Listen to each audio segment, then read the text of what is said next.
या so coming to the first case, तो इसमें सर जो पहला अपना जो केस डॉग है वो हम कौन सा वाला आज डिस्कस करने वाले हैं अभी? ये जो अपना है पॉ पे जो इन्फेक्शन हो रखा है। अच्छा, वो पपी का जो हाँ पॉ इन्फेक्शन दिख रहा है, राइट राइट। सो जो पपी है वो वॉक कर पा रहा है या नहीं कर पा रहा है, उस पे वेट ले पा रहा वॉक है? कर पा रहा है पर कह रहे हैं कि थोड़ा डिस्कम्फर्ट है अभी। ठीक है, लेकिन वेट ले रहा है। वेट ले रहा है पर एक पैर, वो जो इंजर्ड पैर है उसको थोड़ा ऊपर करके चल रहा है। नहीं, उसी मैं वही पूछना उसी चाह में रहा हूँ, प्रेशर क्या उसी दे रहा है, वेट? प्रेशर दे रहा है।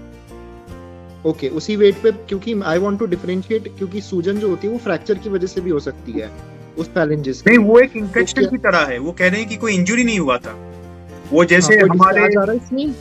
कोई डिस्चार्ज आ रहा है? डिस्चार्ज नहीं आ रहा है, नहीं, बस सूजन है। बस सूजन है। हाँ, ठीक है। हाँ, तो इस केस में एक इन्फेक्शन है, इसमें मैं कुछ ऑइंटमेंट्स दूंगा लगाने के लिए, वो आप लगा दीजिएगा, और साथ में एक ओरल एंटीबायोटिक हम चलाएंगे 5 डेज के लिए। ठीक है। अच्छा। सो 2 महीने का ये पपी हम है, 1-2 महीने है, ठीक है। हाँ, सो ये नेल बेड में इन्फेक्शन हो जाता है कभी कभी। हाँ, और नेल बेड में इन्फेक्शन होने के कारण कई सारे हो सकते हैं। सबसे इम्पोर्टेंट जो कॉज होता है वो ये होता है कि खेलते खेलते इनका नाखून कभी कभी बड़े होते हैं और वो कहीं पे अटक जाते हैं। अटकने की वही वजह से हुआ क्या है होता है, सर। नेल, हाँ नेल है ना, वहां से टूट जाता है या वहां से निकल जाता है, और निकलने के बाद अगर हम ध्यान नहीं देते तो वहां पे इन्फेक्शन हो जाता है।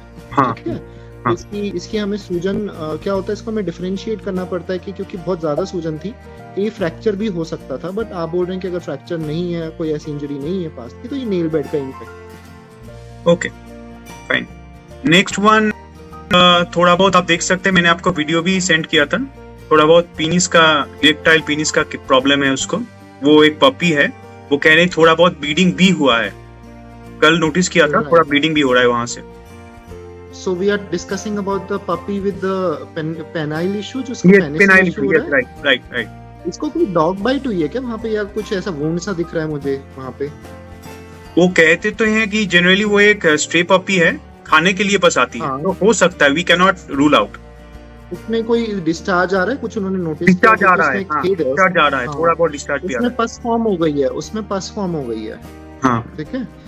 उसको प्रॉपरली हमें सबसे पहले क्लीन करना पड़ेगा, क्लीन करके उसको प्रेस कर करके पस निकालनी पड़ेगी। पस निकाल के हमें उसमें एंटीबायोटिक शुरू करनी पड़ेगी और ऑइंटमेंट्स लगानी पड़ेगी, है ना।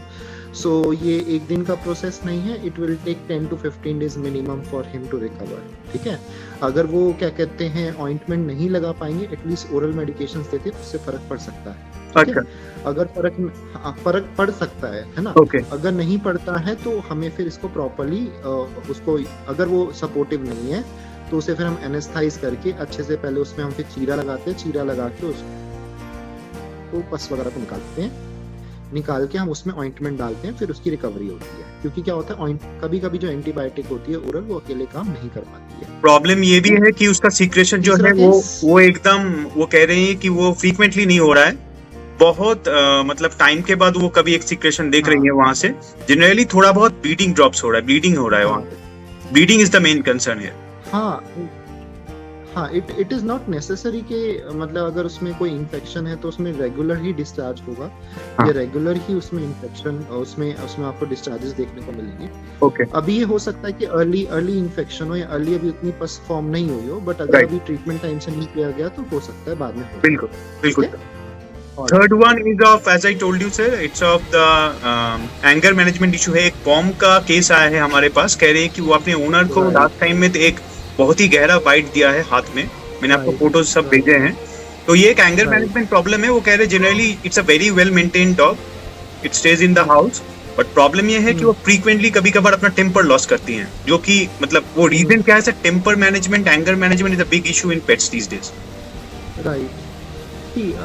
जनरली क्या होता है कि एंगर मैनेजमेंट, या फिर हम बोलते हैं जब डॉग इतना ज़्यादा एग्रेसिव हो सकता है, because we can clearly see the level of damage the dog has caused to the hand. So it's a brutal attack, है ना।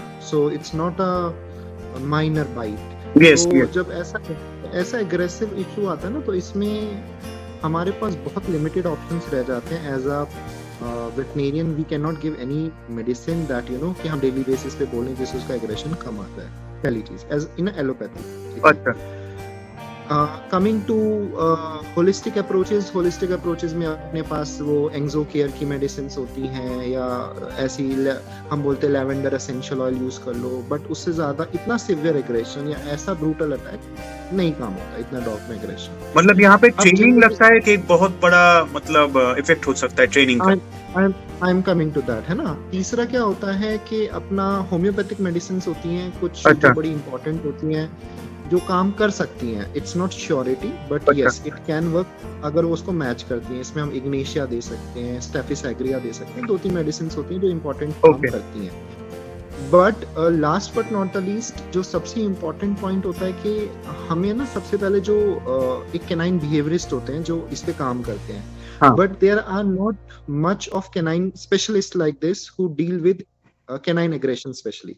बहुत सारे ट्रेनर्स हैं, बहुत सारे स्पेशलिस्ट हैं जो बिहेवियर को डील करते हैं, बट एग्रेशन में बहुत ही कम स्पेशलिस्ट हैं इंडिया में जो एक्चुअली में इनको टैकल कर पाते हैं, and they are expensive, they are not cheap, है ना। That's the reason. फिर इसमें हाँ, फिर It's इसमें very, हम it's not something that has come unprovoked. It's a provoked one.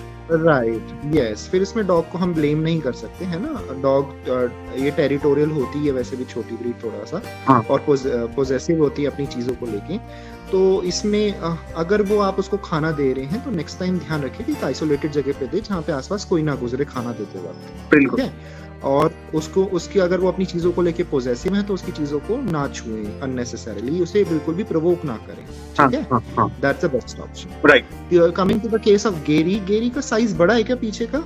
हाँ, थोड़ा बड़ा है। हम अभी क्या कर रहे हैं, उसका आइस शेक दे रहे हैं, थोड़ा बहुत आइस का हम दे रहे हैं, नहीं पर वो बहुत ही कम श्रिंक हो रहा है वापस। हाँ, ब्लीडिंग हो रही है?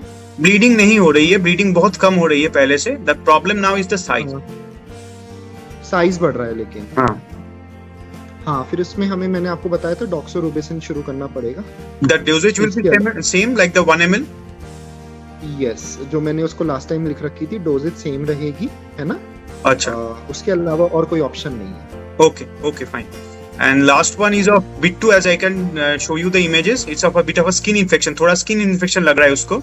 It's a 7-year-old female dog. Bittu. Right. The last picture I have sent. वो भी मेरे साथ ही रहती है. तो उसका भी थोड़ा इशू ये है कि क्योंकि वो मेरा मतलब टेरेस शेल्टर पे रहती है, हीट बहुत ज्यादा है, फैन है, पर हीट तो एक बहुत बड़ी इशू है, फैन से भी कम नहीं होते क्योंकि यहाँ हीट वेव चल रहा है, तो उसके वजह से भी थोड़ा बहुत स्किन इरिटेशन हो सकता है। इसके अलावा थोड़ा आई का भी ड्रॉप्स दे रहा हूँ, आई का भी थोड़ा बहुत रेडनेस था, वो अभी कम हो गया है। अभी ओके। कब से इसमें इचिंग है, रेडनेस है? इचिंग बहुत कम हुआ है। इचिंग 2 महीने पहले बहुत ज्यादा था। मैंने कुछ दवाइयाँ दी। आपने क्या मेडिसिन दी है? मैंने उसको कुछ स्किन के ऑइंटमेंट्स दिए थे। ऑइंटमेंट्स देने के बाद उसको काफी सुधार आया है पहले से, पर अभी थोड़ा बहुत पैचेस में उसका फर उठा हुआ है। वो पैचेस का रिकवरी के लिए अभी मैं कंसल्ट कर रहा हूँ। अंडरस्टूड। उन पैचेस में अभी खुजली हो रही है? खुजली बहुत कम हो गई है उसकी। ठीक है। रेडनेस है? कोई डिस्चार्ज है? नहीं, डिस्चार्ज भी नहीं है, रेडनेस भी नहीं है, बस पैचेस फॉर्म हुए, तो बॉल्ड पैचेस बने। सो मतलब ये आप ये पूछें कि बॉल्ड पैचेस को रिकवरी कैसे करें कि वहाँ पे हेयर आ जाए? हाँ, थोड़ा इचीनेस है, थोड़ा बहुत कम इचीनेस है, थोड़ा इचीनेस है, ठीक है। इसमें क्या होता है, देखिए जो इम्पोर्टेंट पॉइंट होता है ना कि अगर बाल वहाँ पे अगर क्रोनिक इन्फेक्शन है तो क्रोनिक इन्फेक्शन के बाद कभी कभी क्या हो जाता है कि वहाँ के हेयर फॉलिकल्स ज्यादा डिस्ट्रॉय हो जाते हैं, और अगर एक बारी किसी एरिया के हेयर फॉलिकल्स डिस्ट्रॉय हो गए हैं वहाँ पे दोबारा बाल नहीं आ सकते, वो हेयर फॉलिकल दोबारा रीग्रो नहीं करेगा। अच्छा। तो हाँ, तो हेयर फॉलिकल अगर एक बारी गई तो वो रीग्रो नहीं करेगी, ठीक है। बट कभी कभी क्या होता है कि हेयर फॉलिकल्स होते हैं बट क्रोनिक स्किन इन्फेक्शन की वजह से वहाँ पे जो स्किन होती है उसमें प्रॉपर नरिशमेंट नहीं जा रहा होता, क्योंकि जो स्किन होती है वो बहुत ड्राई हो गया है, ड्राई हो गया है उसका स्किन। राइट। तो इसका क्या ट्रीटमेंट होता है, इसमें हम कोकोनट ऑयल लेते हैं। कोकोनट ऑयल में एक कोई भी हम क्रीम में आपको रिकमेंड कर दूंगा, कैलेंड्यूला होती है और आर्निका होती है। अच्छा। हाँ, कैलेंड्यूला और आर्निका की ऑइंटमेंट हम लेते हैं, उसको हम मिक्स कर देते हैं कोकोनट ऑयल में, और मिक्स करके हम ग्लिसरीन भी ले सकते हैं या हम कोकोनट ऑयल भी ले सकते हैं, ठीक है। उसमें मिक्स करके हम उसको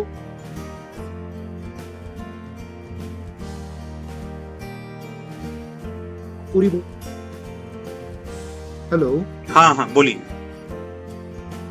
हाँ जी, वो पैचेस होते हैं वहाँ पे अप्लाई कर देते हैं। ये हमें डेली दिन में एक बार ही करना पड़ता है। हम उसे every 3rd to 4th day एक मेडिकेटेड शैम्पू से नहला देते हैं। ओके ठीक है, ओके उससे क्या होगा कि अगर चांसेस होंगे वहाँ पे बाल आने के तो आ जाएंगे। ओके ठीक है, फाइन सर। आज क्योंकि और ऑलरेडी वीडियो थोड़ा बड़ा हुआ है तो मैं बस अब पब्लिक डोमेन से जो पेट ओनर्स है बस उनके 2 ही सवाल लूंगा, ज्यादा नहीं। राइट, तो 2 आज लेट हो गया, अभी मेरी ओपीडी चल रही है, हम नेक्स्ट टाइम करते हैं। Okay sir, just your number towards the end sir. Sure, 7070097676। Thank you sir, thank you sir, have a good day sir. Alright.